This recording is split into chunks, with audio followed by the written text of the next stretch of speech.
옆에 계신 성도님들과 함께 인사하겠습니다. 작을지라도 다스리는 하나님의 비밀 붙잡고 기도하는 인사합니다. 당신은 하나님의 비밀을 가진 자입니다. 아멘. 하나님이 하나님의 은혜 가운데 우리를 하나님의 자녀 삼으셔서 오늘 이 예배 가운데 인도하신 줄 믿습니다. 하나님이 눈에 보이시지 않지만 지금도 살아 역사하셔서 하나님의 비밀 가진 자에게 우리는 연약하고 부족하지만 그 현장을 다스릴 수 있는 힘을 주시는 줄 믿습니다. 아멘. 그래서 오늘 서로 같이 인사한 거예요. 오늘 본문의 말씀은 미가서입니다. 저는 미가서라는 이름을 처음 들을 때 아름다운 노래인가? 왜냐면 에레미야 애가는 슬픈 노래니까 이름이 아름다워서 그런가? 라고 생각했거든요. 근데 사람 이름이더라고요. 영어로 하면 마이카, 히브리어로 하면 우리나라 단어랑 비슷하게 미가라고 합니다. 미가라는 사람이 있는데요. 하나님이 연약하고 부족한 이 사람에게 정말 저주 재앙이 가득한 시대에 하나님의 말씀을 주셨어요. 그 말씀을 가지고 미가가 하나님의 은혜에 힘입어 현장에 하나님의 말씀을 담대히 전한 걸 보고 하나님은 성경으로 기록하셔서 오늘 이 시간표에 신년교회를 통하여 강단을 통하여 미가서의 말씀을 하나님의 음성으로 듣고 계시는 줄 믿습니다. 오늘 이 음성을 통해서 하나님의 말씀을 통해서 하나님의 힘을 누리시길 주님의 이름으로 축원합니다. 아멘. 우리가 사람도 크고 작은 사람이 있잖아요. 성경에도 대선지서가 있고 소지선지서가 있어요.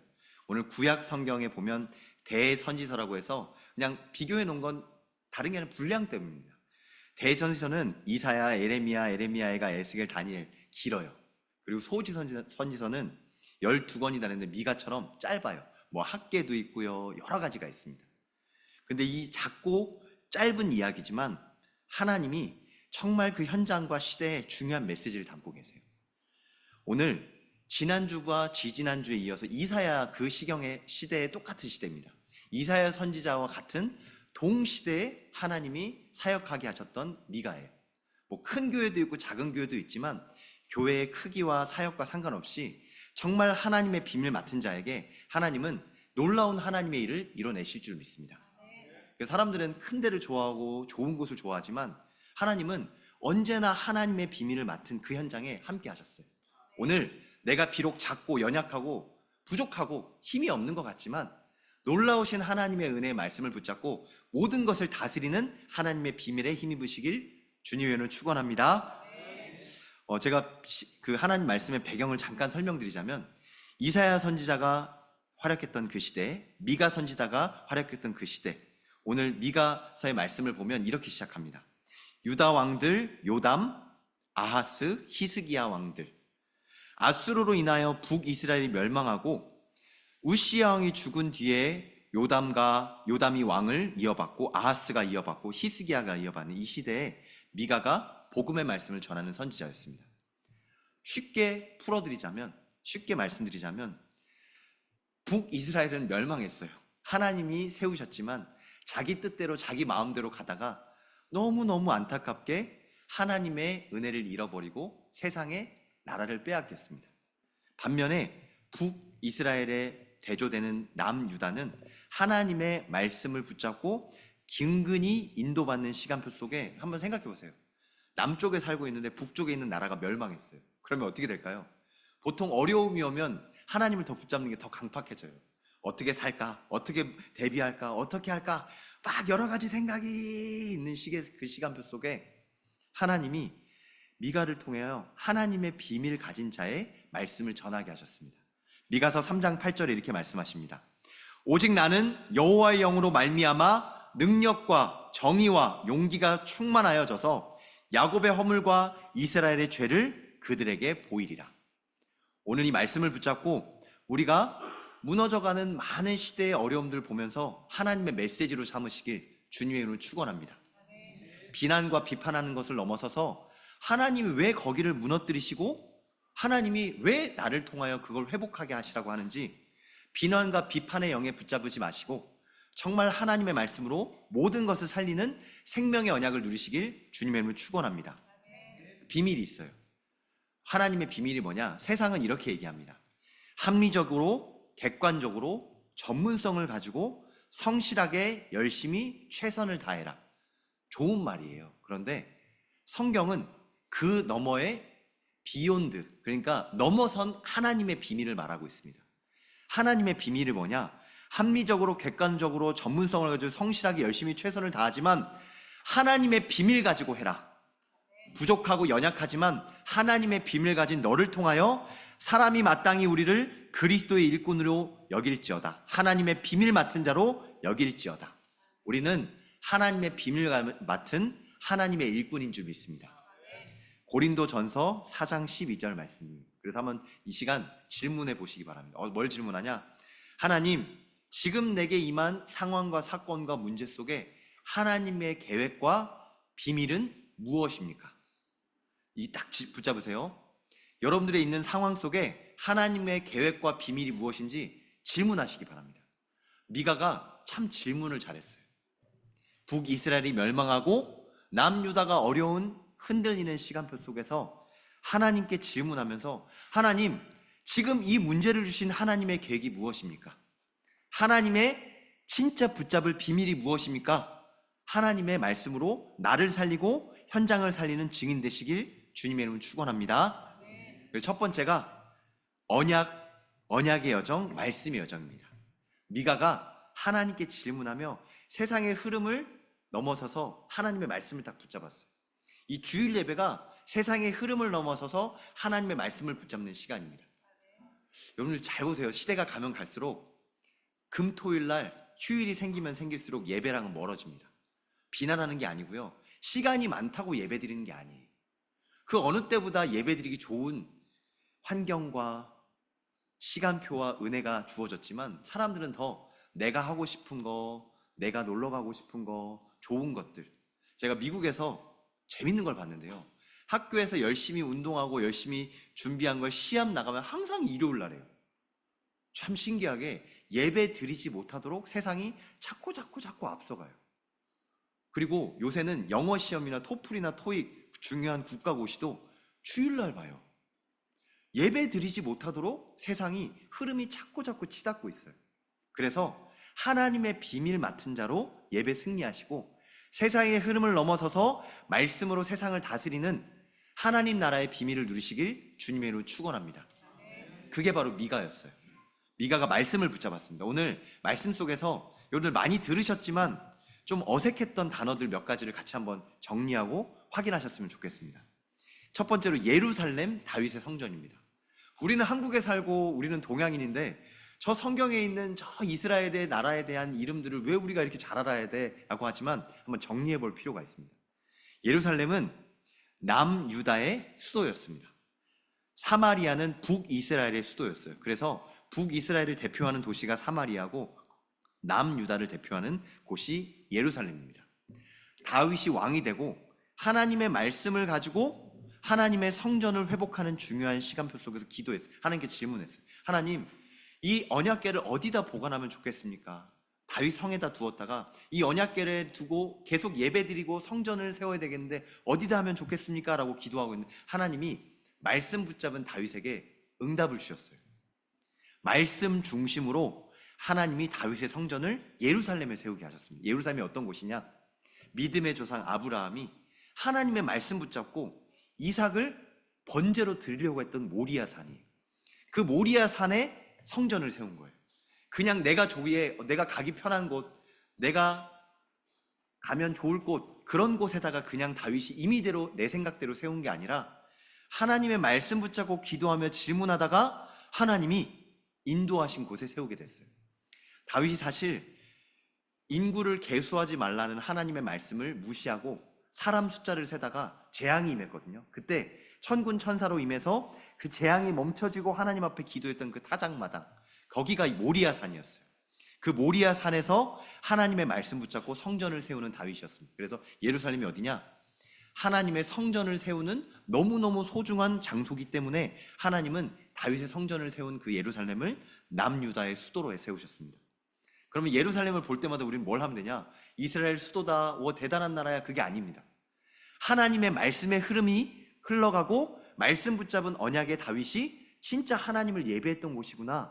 예루살렘을 생각할 때마다 하나님의 예배를 확인하시고 예배 중심으로 말씀을 누리시길 주님으로 축원합니다. 바벨론에 포로됐던 다니엘도 창문을 열어놓고 기도했거든요. 창문을 열어놓고 기도한 곳이 어디냐? 예루살렘을 향하여 기도했던 거예요. 하나님을 향하여 기도했던 거예요. 예수 그리스도 오직 복음을 향하여 기도한 그 언약의 말씀을 따라 하나님이 그 작은 자가 포로되었는데도 나라를 다스리는 다니엘의 축복을 누리게 하셨어요. 미가도 그 언약의 중심을 가지고 예배 드릴 때, 우리 이 시간 예배 드린 이유가 뭡니까?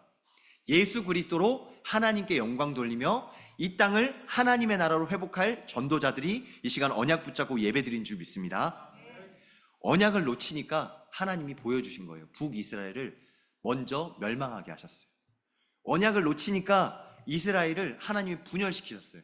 다윗 이어 솔로몬 왕이 언약을 희미해지니까 나라가 반으로 쪼개졌어요. 북이스라엘로 남유다로. 하나님이 왜 쪼개지는 걸 기록하셨냐? 언약 붙잡으라는 하나님의 절대 이유인 줄 믿습니다. 우리나라가 참 신기하게 성경이랑 닮은 게 많아요. 막 갖다 붙이는 게 아니고요. 전 세계 유일의 분단 국가입니다. 북한, 그리고 남한. 참 한국이 이스라엘과 유사한 점이 참 많아요. 북이스라엘과 남유다처럼 분열됐지만 하나님은 분열된 것에 속상하고 안타까운 것으로 끝나는 것이 아니라 하나님의 언약 붙잡고 남유다가 잃어버렸던 그 복음을 가지고 정말 이 한반도와 전 세계를 다스리는 복음을 회복하는 나라로 하나님이 축원하시고 축복하시도록 우리에게 절대 기회를 주신 줄 믿습니다. 분단의 시간표를 넘어서 진짜 복음 붙잡고 모든 걸 회복하시길 주님의 이름으로 축원합니다. 그래서 두 번째로 시온입니다. 시온. 제 조카의 이름도 시온이에요. 요새는 이름이 시온이가 참 많아요. 왜냐하면 예쁘잖아요. 이름이 예뻐요. 시온이라는 단어가 성경에 참 예쁜 단어예요. 뭐 따뜻한 느낌도 있고요. 근데 한자랑은 전혀 다르거든요. 영어로는 자이온이라고 하고 실제로 히브리어를 읽으면 시온이라고 더 가깝게 읽습니다. 그런데 요즘 이름으로 많이 사용하는 이 시온은 다윗의 성을 말합니다. 시온성, 다윗의 성이라. 다윗이 언약궤를, 성전을 짓기 전에 다윗이 언약궤를 모셨던 성이에요. 그 성에서 나는 등 따숩고 하나님의 은혜로 왕이 돼서 이렇게 나라를 다스리며 잘 지내는데 이 하나님의 언약궤를 모실 곳이 어디냐라고 하면서 예루살렘에 성전을 세운 거예요. 사실 멀리 있는 것이 아니라 가까워요. 시온성과 예루살렘 안에 시온성이, 다윗성이 예루살렘 안에 있어요. 그 예루살렘의 도시 안에 한 언덕을 보고 시온산이라고 합니다. 그럼 시온산을 바라보면서 우리가 뭘 하냐? 오늘 미가서 3장 10절에 기록되어 있습니다. 시온을 피로 예루살렘을 죄악으로 건축하는도다. 12절은 시온은 가라엎은 밭이 되고 예루살렘은 무더기가 되고 성전산은 수풀의 높은 곳이 되리라. 참 안타까운 말인데요. 이 재앙과 어둠의 시간표를 보면서 하나님의 은혜를, 하나님의 말씀을 회복하고 붙잡으라는 미가의 선지자의 메시지입니다. 오늘 우리 가정과 가문의 영적인 부분을 놓고, 안타까운 어려운 부분을 놓고 절대 상처로 남겨놓으시기 마시기 바랍니다. 상처를 생각하고 마음에 담으면 독이 돼요. 그 상처 앞에 약을 바르는 것처럼 복음을 붙잡고 상처를 넘어서서 상처를 극복하고 다스리는 하나님의 능력으로 힘입길 주님의 이름으로 축원합니다. 그래서 예루살렘도 무너지고 시온도 무너졌어요. 지금 가보시면 정말 너무 안타까운, 이스라엘은 지금 여행 가기 좋지 않은 곳이에요. 성지순례 하기도 어려운 곳이에요. 왜냐? 전쟁의 포화가 많은, 아직도 상흔이 많이 남아있고 지금도 전쟁 중입니다. 그래서 지금은 마음껏 여행하기가 쉽지 않지만 그 현장을 보면서 하나님의 마음을 말씀으로 붙잡으시길 주님의 이름으로 축원합니다.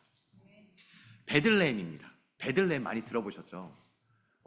언어 유희로 베들레헴을 배둘레헴이라고, 배가 뚱뚱해진다라는 말로도 이렇게 많이 사용을 하는데요. 사실은 그런 의미가 아니라 베들레헴은 햄은 뭐냐? 양식이고요. 베들레헴은 도시입니다. 베이트, 집입니다. 집. 양식의 집, 생명의 집. 그래서 다윗이 기름 부음 받은 곳입니다. 사무엘 선지자가 다윗의 집에 찾아와서 기름 부음을 받을 자를 찾고 있을 때 이새가 자기 자녀들을 다 데리고 왔지만 이들이 아니다. 하나님의 기름 부음 받을 자가 분명히 예비되어 있는데 너의 막내 아들은 어디냐? 목동으로 있던 막내 아들 다윗을 데리고 와서 기름 부었던 장소가 바로 베들레헴입니다.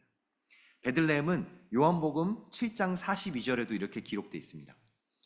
성경이 이르시기를 그리스도는 다윗의 씨로 또 다윗이 살던 마을 베들레헴에서 나오리라 하지 않았느니라.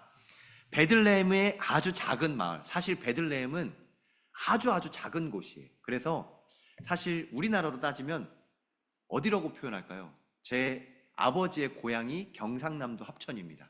제가 어렸을 때 거기 갈 때 기억이 나요. 산과 물을 건너 버스를 갈아타고 또 버스를 갈아타고 또 버스를 갈아타서 나중에 택시를 타는데도 도착하는데 힘들더라고요. 정말 고령고개라는 곳을 넘어가는데 멀미도 많이 하고 나중에 자가용이 생겨서 차를 타는데요. 추석 때 가는데 진짜 20시간을 갔어요. 차가 안 가요. 진짜 옛날에 그래. 랩런트들은 모르지요. 어린 랩런트 모를 건데 고속도로가 주차장이었어요. 차가 안 가요. 그렇게 산골이었어요. 근데 그런 곳이 베들레헴이에요. 너무 중요하지 않은 곳, 사람들이 알아보지 않는 곳, 지금도 사람이 별로 없는 곳, 거의 흔적이 없는 그런 베들레헴이 바로 아주 작은 곳이었어요. 그런데 그곳에서 다윗을 하나님이 택하여 세우시고 왕으로 삼으시고, 그곳에서 사무엘이 다윗을 세웠던 것처럼 하나님이 베들레헴을 예비하셔서 예수 그리스도가 탄생하시는 너무 놀라운 곳으로 하나님이 예비하셨습니다. 오늘 예루살렘, 시온, 베들레헴을 같이 함께 말씀으로 붙잡은 것은 이것을 공부하는 곳이 아니에요. 여러분들 잊어버리셔도 돼요. 이스라엘의 한 지명일 뿐입니다. 그런데 이곳을 통하여 예수 그리스도의 언약 붙잡은 하나님의 말씀을 붙잡은 전도자를 통하여 언약의 여정, 말씀의 여정을 통해 모든 현장을 다스리는 예수 그리스도의 증인되게 하실 줄 믿습니다. 오늘 그래서 이 말씀을 가지고 예수 그리스도의 복음을 딱 붙잡고, 두 번째로 미가 선지자의 말씀의 선포의 현장입니다. 미가가 어떻게 말씀을 선포했냐? 오늘 본문이었던 미가서 5장 2절입니다. 베들레헴 에브라다야, 너는 유다 족속 중에 작을지라도 이스라엘을 다스릴 자 내게서 내게로 나올 것이라. 그의 근본은 상고에 영원에 있으리라. 아멘. 하나님의 말씀이에요. 제가 왜 힘주어서 이 말씀을 봉독했냐면, 미가 선지자는 그냥 조용히 읊조린 게 아니라 선포한 거예요. 베들레헴 에브라다야, 에브라다는 베들레헴의 옛 이름입니다.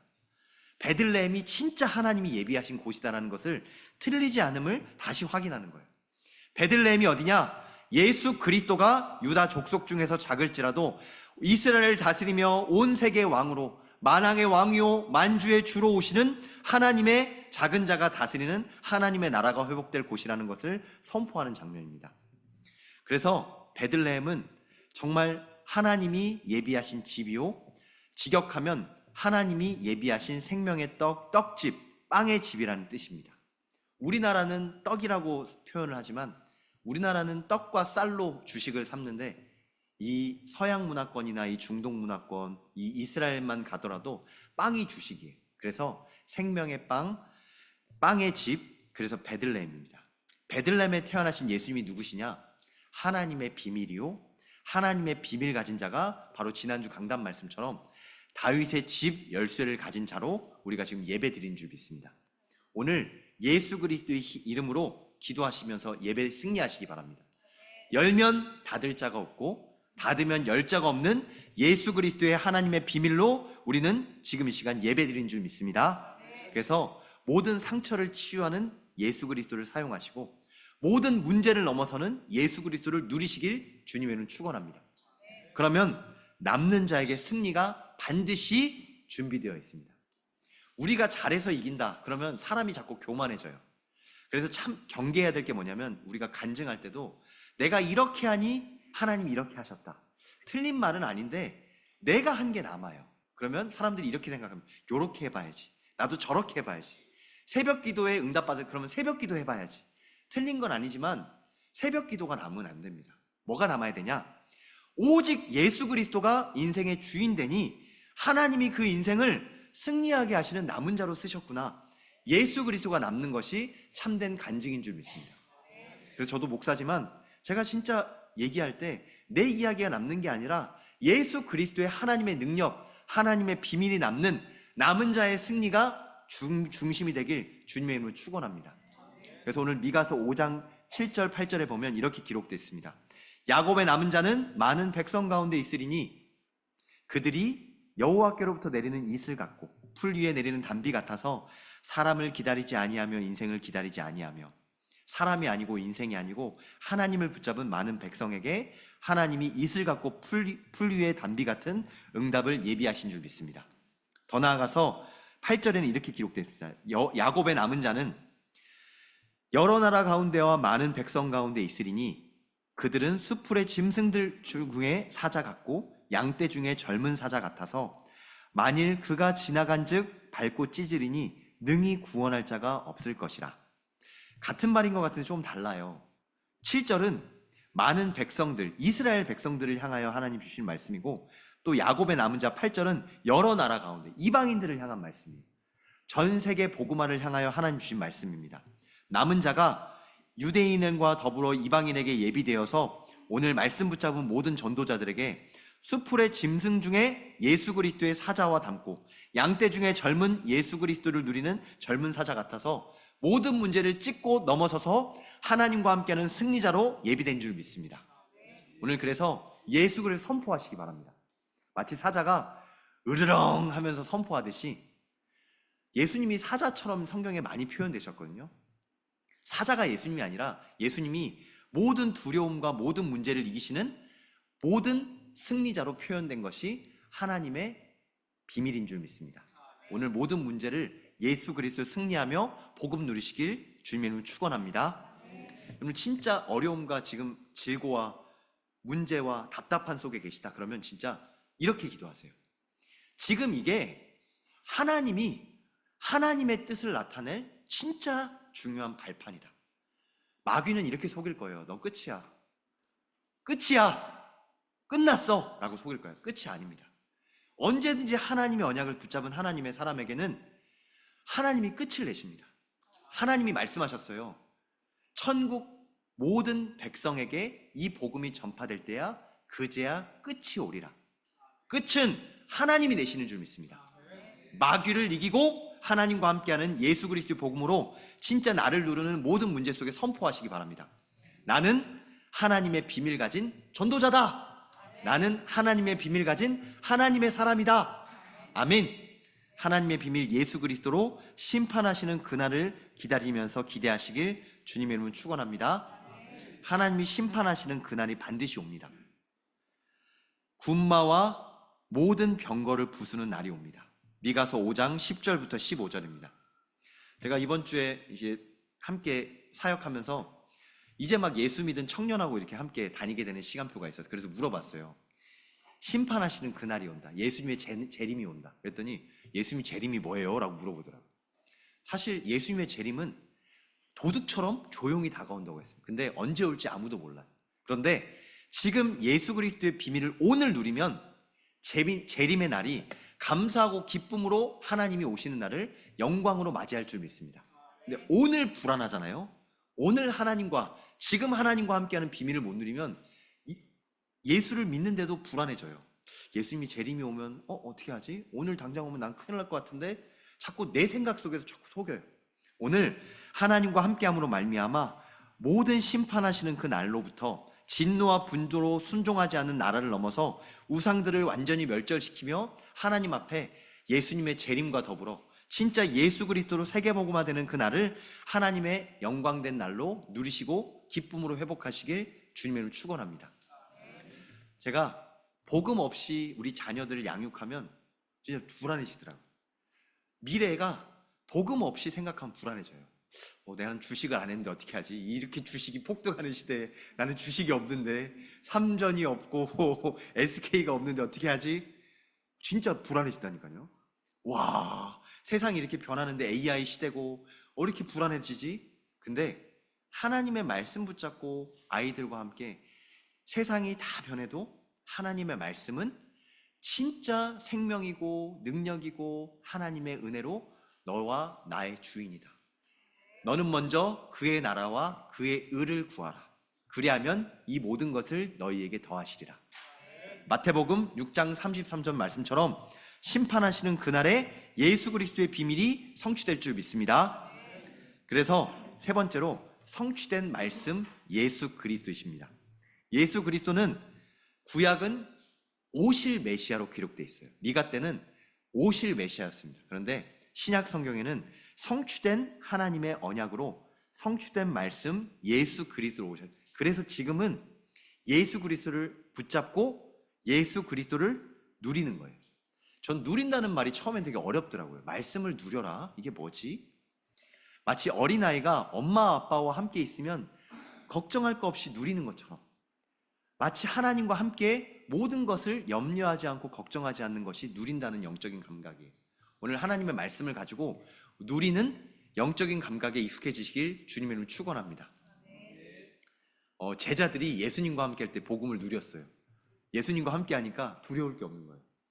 로마 황제도 두렵지 않고 이스라엘 총독도 두렵지 않고 하나님과 함께하는 그 비밀을 지금 예수님과 함께 했어요.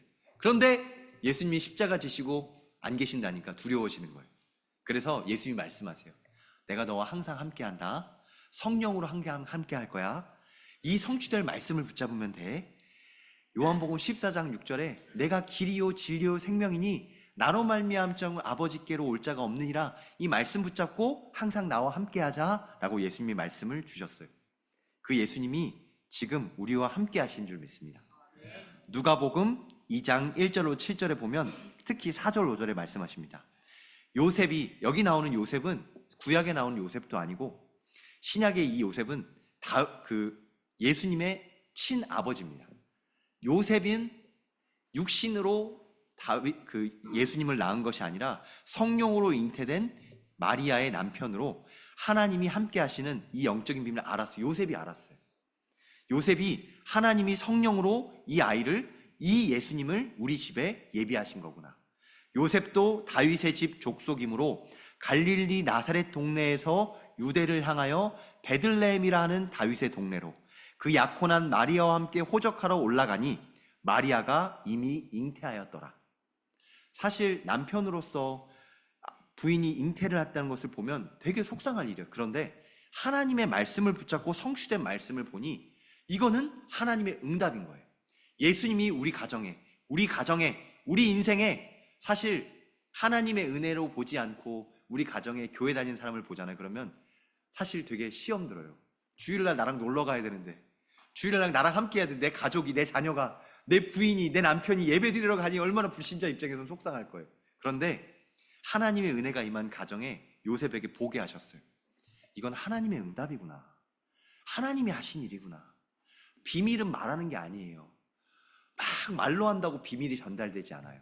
여러분들이 지금 이 시간 하나님의 비밀이신 예수 그리스도를 누림으로 말미암아 지금 함께 예배드리지 못하는 우리 가정과 가문의 불신자, 많은 자녀들과 많은 남편과 부인과 많은 다른 사람들, 친구들에게 하나님이 예수 그리스도의 증인으로 성취된 언약으로 나타나게 하실 줄 믿습니다.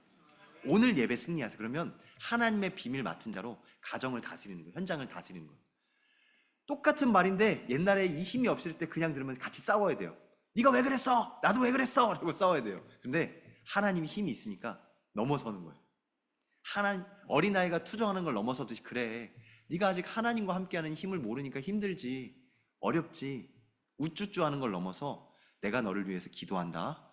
너에게 이 하나님과 함께하는 비밀이 나를 통해 전달되길 기도한다 라고 하면서 하나님의 성령 충만이 흘러넘치는 거예요. 하나님의 성령 충만이 흘러넘치길 주님의 이름으로 축원합니다. 가장 낮은 곳에서부터 예수님이 이렇게 하셨어요.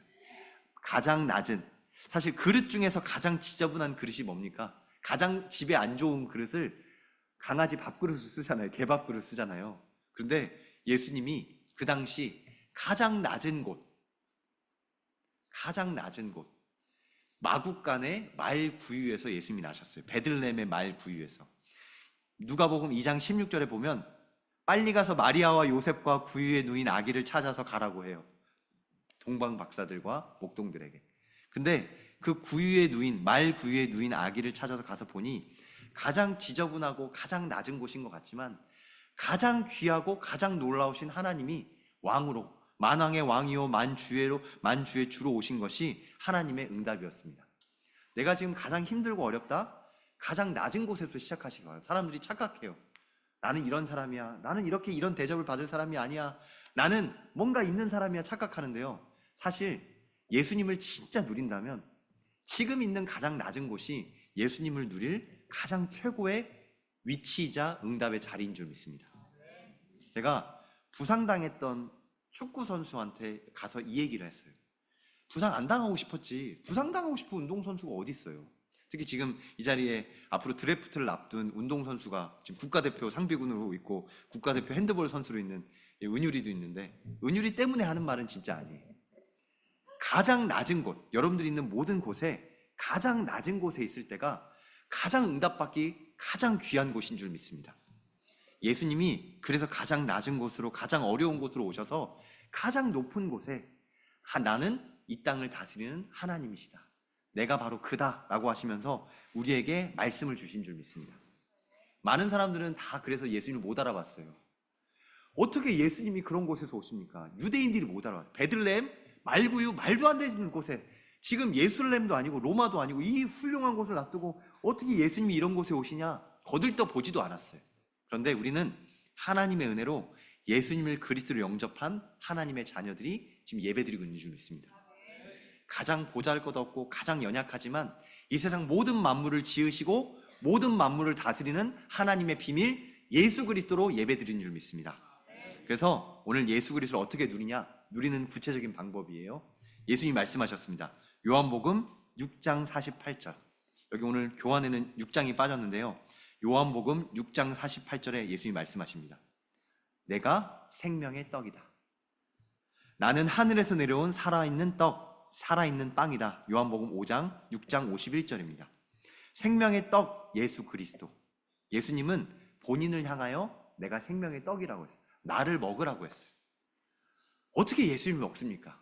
말씀을 먹으시기 바랍니다. 말씀을 붙잡으시기 바랍니다.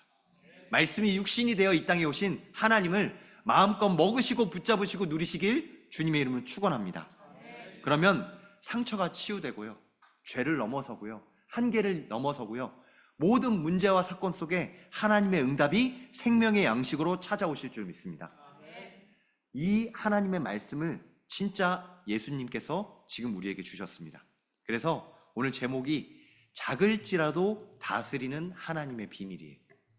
사실 우리가 예배 드릴 때 진짜 놓치는 게 뭐냐, 예배 드릴 때 이 말씀이 현장에 나아가서 우리에게 성취될 하나님의 약속이에요. 진짜 약속이에요. 작을지라도 다스리는 하나님의 비밀. 여러분 한번 잘 생각해 보세요. 약속은 약속한 사람이 지키는 거예요, 약속을 하신 사람이 지키는 거예요. 제가 아이들과 내가 아이스크림 사줄게 그러면 아이들이 당당하게 물어봅니다. 아이스크림 사주기로 했잖아요, 아이스크림 사주세요 라고 얘기해요. 약속을 주신 분이 하나님이세요. 약속을 주신 하나님의 말씀을 붙잡고 하나님이 이 말씀대로 이루어지게 하여 주옵소서. 내가 작고 연약하고 부족하지만 약속 붙잡은 나에게 하나님의 말씀이 성취되게 하여 주옵소서 라고 기도하면서 하나님의 약속의 말씀을 언약으로 누리시길 주님을 축원합니다. 하나님이 지키세요. 여러분 학업 속에서 초등학생, 중학생, 고등학생, 대학생, 청년, 제가 오늘 주일학교 때 같이 아이들하고 포럼했는데요. 초등학생도 어려워요. 중학생도 어려워요. 고등학생, 대학생도 어려워요. 이제 곧 군대 갈 청년한테 물어봤어요. 군대도 어려울 거예요. 막 취업한 청년한테, 청년도 취업한 직장이 그동안 직장이 없어서 너무 감사했지만 직장도 어려워요. 목회도 내 힘으로 하면 어려워요. 일도 내 힘으로 하면 어려워요.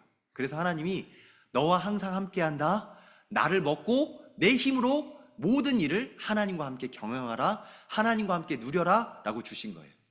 생명의 떡이신 예수님을 먹고 하나님과 함께하는 비밀로 초등학교부터 어린 유치원, 랩런 아주 어린 저 채아부터, 이번 주에 보니까 채아가 동생을 만난 것 같아요. 동생 하얀이부터 진짜 모든 랩런트들, 가장 어린 랩런트부터 가장 연세 있으신 중직자, 증인들까지, 모든 목회자, 교육자들까지 생명의 떡을 먹음으로 하나님께서 주시는 새 힘을 누리시길 주님의 이름으로 축원합니다. 결론입니다. 여호와께서 내게 구하시는 게 뭐냐? 미가서 6장 8절 말씀이에요. 여호와께서 우리에게 구하시는 것. 사람아, 주께서 선한 것이 무엇임을 내게 보이셨으니 미가라는 사람의 이름의 뜻이 주와 같은 분이 어디 있나이까? 라는 뜻이에요. 주님이 누구십니까? 하나님이 누구십니까? 미가 이름의 뜻이 하나님은 주와 같은 분이 없으시다. 그래서 주께서 지금 우리에게 질문하십니다.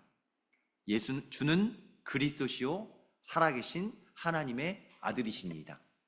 예수님을 그리스도로 고백하며 하나님의 아들이심을 고백하며 모든 문제 속에 하나님의 비밀을 붙잡고 작을지라도 현장을 다스리는 하나님의 말씀을 먹으시길 주님의 이름으로 축원합니다.